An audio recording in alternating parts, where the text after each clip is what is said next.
welcome to Like It Is and our continuation of our series with three eminent historians about African history and its impact on our lives. Our guests are Professor Ivan van Sertima of Rutgers University, Professor Yosef ben Jochannan of Cornell University, and Professor John Henrik Clarke of Hunter College. Our historic excavations will begin or continue right after these words. At a time when Europe at its very best could not produce a machine with a temperature blast in the blast furnaces of more than 1600 degrees centigrade, they found in that area where they were producing steel that there were higher population densities than there are today. Tanzania, in fact, supported comfortably certain population densities which it cannot support today. One of the things that we do not seem to understand is that colonialism in some places actually destroyed African soil. Machines were introduced that were totally inappropriate to that world and that destroyed possibilities. In Tanzania, for example, you find 4.5 million heads of cattle in the interior of Tanzania. Within a matter of a century after colonialism, all that cattle disappeared, and things were introduced that were not in Tanzania at the time, or did not take on epidemic proportions. Rinderpest, smallpox, jigger fleas, all these things were introduced under the colonial period. It is usually assumed that these diseases just took over as a result of the backwardness of Africans. And all of these help to undermine the strength of Africa, you're saying? Yes, and you find, for example, in Kenya, they found an astronomical observatory 300 years before Christ. On the basis of the alignments of the stones of that observatory, they found Africans had built one of the world's most accurate prehistoric calendars. They found very complex astronomy among the West Africans. In the last program, for example, Professor Ben had been pointing out reasons for the decline and fall of the Egyptian civilization. One of the things that must be noted is that after that fall, Africa rose again in other places. That Mali Empire, for example, in the 13th and 14th centuries was quite extraordinary. The Dogon, a people among in the Mali Empire, plotted an invisible star, a white dwarf, which we, when I say we, I mean modern astronomy, only became aware of in the 20th century. They not only plotted its orbit and trajectory up to 1990. We have found that our best machines produce the same chart that they produced several centuries ago. Where is the evidence that they did plot this invisible star? Well, Griot and Deitel, two anthropologists, studied the Dogon and found after 16 years what an extraordinary knowledge they had of our, not only of our planet, but of star systems and our galaxy. They pointed out, for example, that this star which they plotted, and I have looked through a powerful telescope, I could not see it, even with that powerful telescope, because even with our best telescopes, it is only visible at certain times. They know. So mathematics must also the mathematics was involved as well as telescopes. The Russians discovered in ancient Africa finely ground spherical crystal lenses.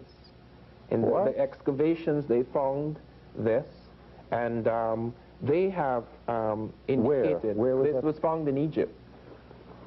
This was found on Anas's time, and they have indicated that the Africans were capable of making telescopes. The Dogon kept up a caravan trade with Egypt even after its decline, and could have got this knowledge and refined in it afterwards. So what we have is a story of an African people that had developed a high technology, but their humanity was such that no, I don't think it's a question of humanity. I do not believe in theories of people being more human than others. I do believe, however, and the evidence bears us out, that whereas the Africans had the opportunities to destroy European civilizations whenever they invaded Europe, whether it was under the Grimaldis before the emergence of Cro-Magnon man, whether it was under the Moors, when with other peoples they were in Egypt, they were in Europe, whether it was under Hannibal, when even Taharqa made an excursion into a part of Europe, they found them in Spain.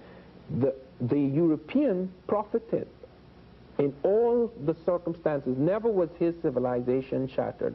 Whereas when the Europeans invaded, they wiped out cultures. And that is a very odd thing. That speaks not of humanity, It speaks of very extraordinary circumstances, how this can be translated in terms of whether you have different kinds of human beings or different type of human consciousness or different human character, perhaps in terms of the social character of the African. You see, the African never believed that, for example, if he has a religion and he conquers another person or walks into another territory, he has to plaster it down on them. The times when these invasions were made, it was times when Europe thought, or at least she liked to think, in order to cover up, to assuage her guilty conscience, that she could say, well, look, I've come on the name of Christ, in the name of God, to save these souls, so that she therefore found it necessary to wipe out everything. Like, for example, in America, she destroyed all the books in America except 3. Well, did the African ever do that? They never did that Europe? because... Did the African ever enslave the European? No. No, you don't have evidence of that. And this is not only a question of humanity, it has to do, as I say, with the assumption with which you move forward, that what are you doing? The African, for example, did not have these monolithic religions where you would go like the Arab or the Christians, the European Christians, when they distorted Christianity, would go and say, in the name of such and such, I'm going to wipe you out. I don't think the African invader ever operated under those premises, so that you can have a totally different kind of impact occurring. Okay. Let's talk about some of the vast resources on the African continent and how they were exploited and utilized by the African. Well, they have found, for example, in medicine, extraordinary things occurring in African medicine. I'm not just talking about the witch doctor. In the Edinburgh Journal, for example, they noted the Africans were the first in cesarean operations. They have a picture of it in my recent Journal of African Civilizations, that they had invented a vaccine for smallpox before the Europeans, that they were using tetracycline consciously before the Europeans, that they were the first people to have standardized medicinal doses in Egypt, a socialized medicine. I thought tetracycline was a relatively modern drug. No, 14 centuries ago, they have found Africans using the tetracycline. They found the yellow-green flash in their bones. And they found where they were using that tetracycline, there's the lowest incidence of infectious disease in an ancient population. Do they know how it was administered? No, they found it first in their grain bin, so that it may have started as an accident, but then the Africans became aware of it and started to use it in medicinal doses.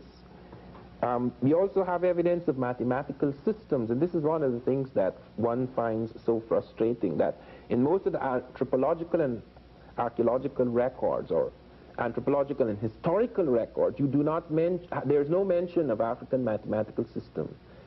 Work has been done showing that these mathematical systems were highly complex, particularly among the people like the Yoruba, etc., and some of them were on the verge of computers before the Holocaust. And you wonder, why are these things not mentioned? The reason why they're not mentioned is that most of the studies of Africans were done in small communities, survival communities. Studies at the core and centers of major African civilization, few of these have been done, and even when done, they haven't been done in terms of technology, because it was assumed that they did not have a technology. Their resources are incredible. South Africa has still retained control, and in that sense, Africa has only gained the paper independence. South Africa controls the world's diamonds, the world's gold. 23 million ounces of gold are produced in South Africa a year. Zimbabwe and Ghana has only 1 million. The diamonds among the South Africans, they are the leading diamond producers in the world. Manganese, it's incredible. They have 5 million tons of manganese against 2 million in any other African, in Gabon, African. Perhaps therein lies the reason why the West is so in support of the racist regime that controls South Africa today. Yes, there is a tremendous reappraisal recently done in the Reagan administration as to whether they stand to profit by having this kind of relationship. And very often, when resources are found, like Gabon, they found it has 1 billion tons of fine iron ore. United Nations sat as whether it should allow the Gabonese to have money to build a railroad to the sea, 400 miles to the sea, to exploit this. They abandoned that. The people in Gabon, although they are only 1 million, are slowly building that railway. It will be finished about the year 2000. Thank you, Professor Van Sertima. Like it is, we'll continue with Professor Ben right after this. In the process of the colonization of Africa, there were a number of treaties and agreements and whatnot that were drawn. Maybe we can sort of cover those in an overview. I think that if we examine the major source of these treaties, we will go to a 3-volume work by the official historian of Queen Victoria by the name of Edward Hertzlet. He wrote a 3-volume work called The Map of Africa by Treaties, under these treaties. It showed there where certain quote-unquote chiefs, because this is a European term, sign away lands by the mark of an X. The documents are written in either English, French, Dutch, depending on who the colonizer was. No indication that the African knew that language. There is nothing in any of these treaties that would indicate that the people of that African land attested to those signing in that the land belonged to the people, and none of the so-called chiefs could take away the land of the people and sell it or something. We had similar situations here in the United States, of what is now the United States of America, with the indigenous people. Treaties were formed between European and Europeans. The worst of such treaties was the one that gave away the entire portion of what was then called the Congo, later called Congo Free State, to Leopold of Belgium, with the approval of the United States of America, Great Britain, and the other 12 colonial powers of Europe. For example, you had such people as the Gould, the Vanderbilts, and others who were part of the Congo Free State. Is that the Berlin Conference you're talking about? The Berlin Conference came out of this. After this behavior, that they were given this, and at the time when the Europeans were grabbing the lands in Africa, starting in 1830, when France invaded Ceuta, the northern part of Africa there, that tip that closest to the Gibraltar, Germany was in a war with France fighting for Alsace-Lorraine. So that when the other colonial powers had taken land, Germany didn't get any yet. So the Germans came and started fighting the other Europeans to get some land of their own, and thus they were obliged to give Germany some territory, such as what is called Togo, which was German territory, Cameroon, and so forth. Germany then went all the way down to what is today called Southwest Africa, Namibia, and around the Horn up to what was then Tanganyika, was part of the German colonial empire. Most of that was taken away with the First World War. As a result of this, this conference was called because the Europeans were fighting among themselves for this rich African land. Kaiser Wilhelm and Otto von Bismarck called the conference in Germany, thus the Berlin Conference that it was called. The United States of America, Great Britain, and 12 European countries participated. The United States was represented at a later conference also called the Brussels Conference. That which was that treaty conference was one in which they now had given Leopold his land at the Berlin Conference. They started to encroach on Leopold because they found that they had given him what was thought to be the richest part of Africa at that time. Leopold then called a conference called the Brussels Conference. The United States was represented by this conference by a man by the name of Henry Terrell. The other one was Casson. Both of them carrying the title Minister Plenipotentiary and Ambassador Extraordinary. So that the United States were participating in the cutting up of Africa, in the colonization of Africa, yet in politics, in political science. We are told in the classroom America had nothing to do. Of course, America controlled Liberia up to this day, in spite of the latest revolution. That was the treaties made by the United States and France and England with respect to the American colonization society. which came out of the aegis of the Congress and the Senate of the United States. The role of Ulysses S. Grant in the Baliwa decision there. Even the United States President Grant took part in such negotiation and such treaty negotiations. So the determination of who got what share of Africa was made by non-Africans. There were no Africans at either the Berlin or the Brussels conferences. Not a single one. And at the time, you had independent African nations. You had Ethiopia, which became independent older than any other nation that you got in the world today. At that period of time, you still had you had Haiti, which had become independent in the 1800s. You had Liberia became independent in 1857. So are you suggesting that all of these treaties, though, that beforehand and afterward, that was struck between Europeans and Africans, the Africans didn't really understand what they were signing away? And those who signed weren't even authorized to do it. Those who signed had no authority, and many of them did not sign anything. They had people on paper who did not exist.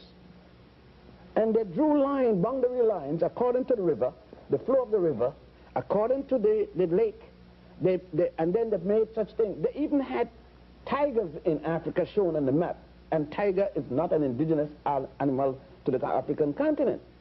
Were the definitions of the countries of Africa as we know them now drawn out of these conferences? Every one of the countries that you have in Africa now, without exception, the jigsaw puzzle for lines, boundaries, were established at the Berlin Conference and the Brussels Conference with only minor changes, as wars when out of the Berlin Conference and the Brussels Conference. Then came the First World War, and out of that, the documents of that was adopted by the League of Nations.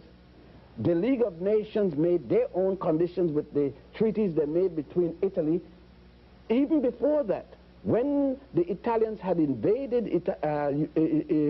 Ethiopia for the first time, and defeated in the Battle of Adawa by Menelik II, although he had won, the European powers came together, made treaties to stop Menelik, because Menelik had said he was going to wipe the Europeans from Africa.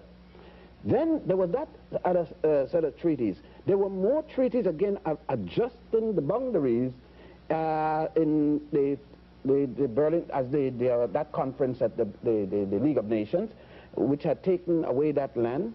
Adjustments were made. The next body of international body. But let me just interrupt for a minute. In other words, our concept as Africans of Africa didn't have those boundaries. No, sir. We didn't have a Mali or a Nigeria or something like that. The boundary very dependent on where the people fed their animals. In other words, the boundary of Mali was where the Malian was with his cattle. And that could have shifted with the season, just so the neighbor next door to him. Africans did not have, if you cross this, I'm going to shoot you, or this cross you, I'm going to strangle you. The Malian would meet, for example, his neighbor and says, oh, how is the grass up there? He said, well, it's a little better up there, you know. Yours is better. He says, well, okay, I'll move up there today.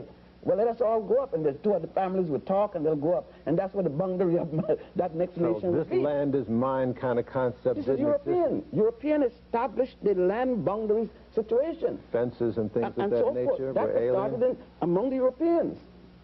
Land boundaries shifted among African people. You didn't have this say, well, if you cross, you're going to shoot you.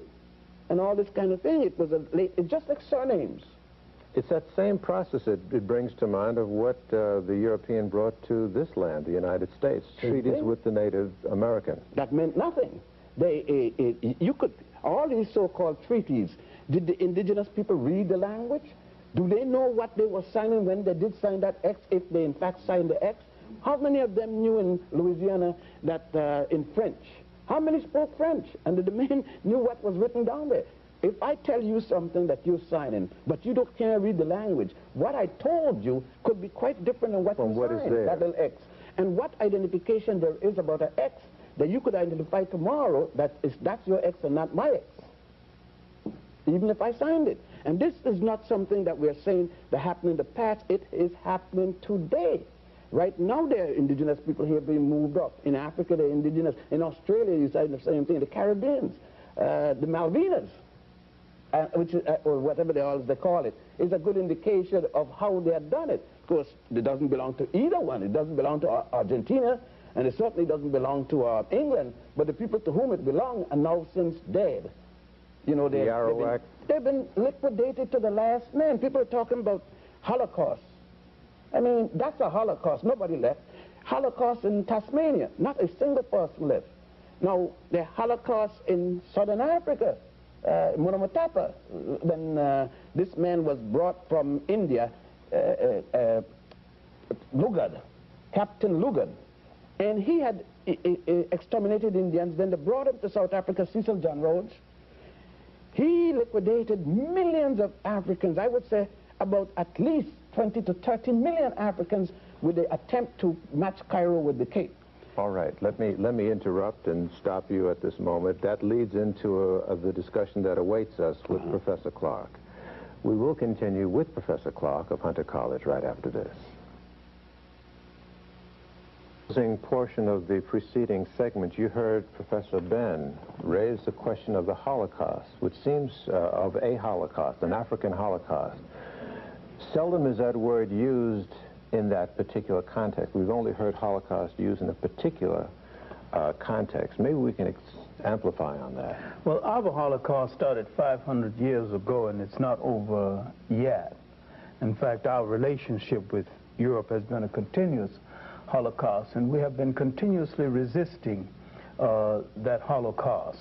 African resistance to this Holocaust started in the hinterlands of Africa when he was revolting to keep from being taken to the shore, then continued along the shore when he revolted to keep from getting on the boats, continued on the boats, and he revolted to keep from getting off of the boats. Forced off the boats, he continued to revolt on the land.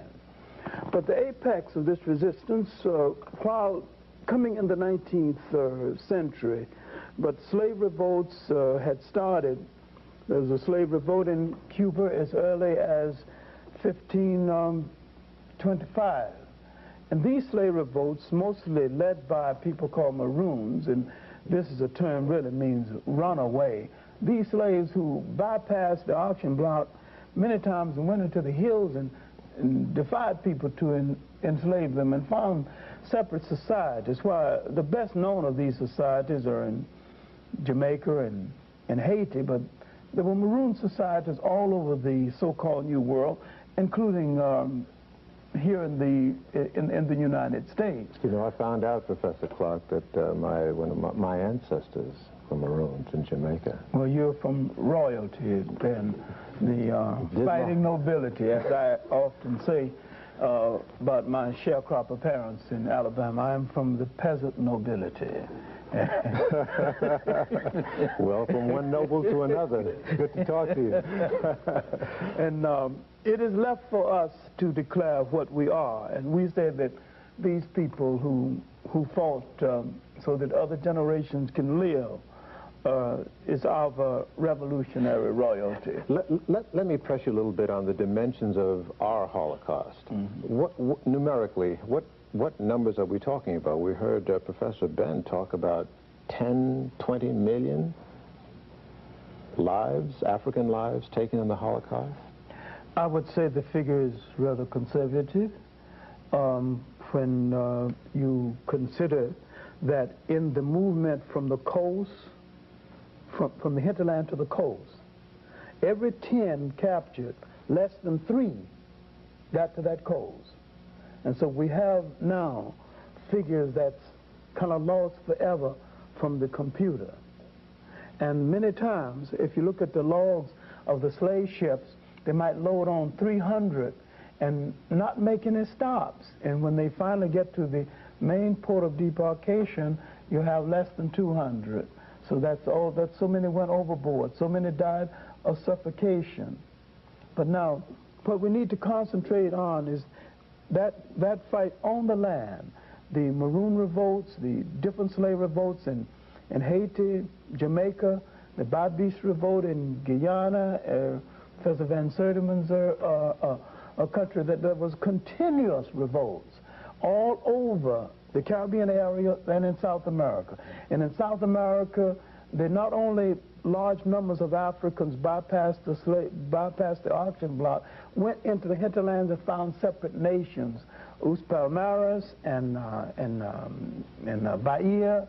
These are separate African nations carved out in Brazil itself. And now these revolts in the Caribbean would stimulate black revolt here in the United States. But when we look at the 19th century, we have to look at the whole of the African world in revolt. The Africans in Africa began a series of wars that would last over 100 years. The Ashanti Wars, the Asante Wars, and what is now Ghana started in 1805. The last war was fought in 1901, led by a great African woman warrior, Ye Asante War. The Zulu Wars would last far more than that. The wars against the coming of the Europeans started in 1652 when the Europeans arrived. The last war in Southern Africa was 1906. In between our breaks, you were mentioning, in the dimension of the Holocaust, the experience of a particular group. Oh, I was talking about the Heru War in what is now Namibia, then formerly called Southwest Africa. The Germans tried to create a bastard race in this area by cohabiting with the Heru women. What they did not understand is that culturally, the Heru woman never cohabits outside of her tribe or her group, not even with another African. And traditionally, she makes every attempt to bring virginity to her wedding bed. And if she is violated before marriage, it's all one can do to keep her from committing suicide, because she has lost her womanness and have nothing to give to a man. The Germans would drive almost 60,000 of these women out in the Kalahari Desert and say, cohabit or die. And an old king, Mandume, called the Mambas and the Hereros and all the different groups together and said that, in essence, if we let this happen to our women, we are no longer men. We are proud people. We walk the earth carrying the sun on our shoulders. And if this happens to our women without our rescuing them, we are no longer men. We will have to take off the trousers and take care of the children and milk the cows and bring in the bread. And our women will no longer respect us as men. He took about 300,000 people into this war. He lost a third of them, but he rescued those women. It was the honor of that people. And I never forget his beautiful word that if we fail in this mission, we will have to put down the sun from our shoulders and the world will be in darkness. Because we are men, we light up the world. Does it therefore follow that across the continent of Africa, there were coalitions of African people who organized militantly to resist this encroachment called slavery? Not only that, but came together a little better then than they're doing right now, incidentally or sadly. In the Sudan, there were wars stimulated by Islam, led by a man called Muhammad Ahmad, the Mahdi, the holy man, holy man. These wars were lasted from about 1860 to the death of the Mahdi in 1885. Then another Mahdi took over, Khalifa Abdul Hayya, and he was defeated by Kitchener. When he was defeated after 11 years of the independence, this war was reported by a young British reporter named Winston Churchill, and his book on it is called The River War. And he said that, he boasted of killing 50,000 people one evening.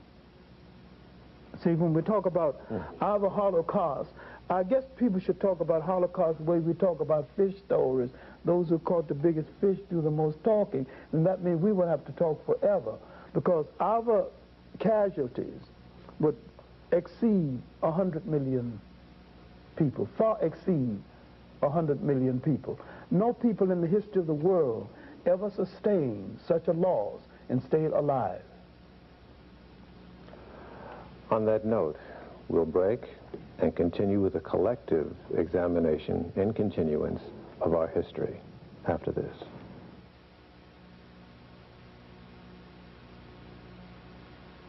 To go over some of the areas that undoubtedly we weren't able to cover in the individual interviews. Let's start with you, Professor Van Sertima. Yes, there are one or two things that I want to raise. First of all, there's a different kind of Holocaust which is even more terrifying than the destruction of people.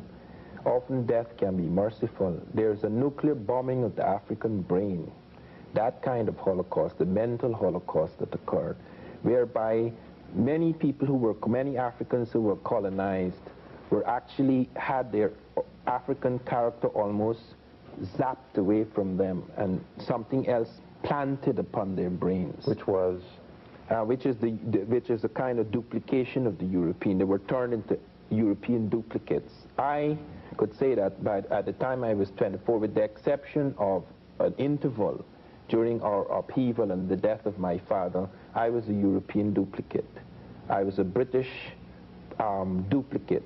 Everything that the British wanted me to think, I could enter their brain. Every reflex, every attitude, every prejudice that was native to the British Empire was in my brain.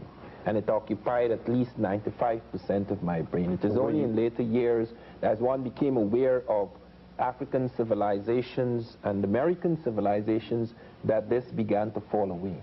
Did you love England at that time? Tremendously. I would celebrate. I mean, like now, for example, suppose I was still in the British Empire, which no longer exists except in the mind of the British, and the Falkland Islands thing was going on. I would be waiting patiently every moment to see an Argentine ship go down.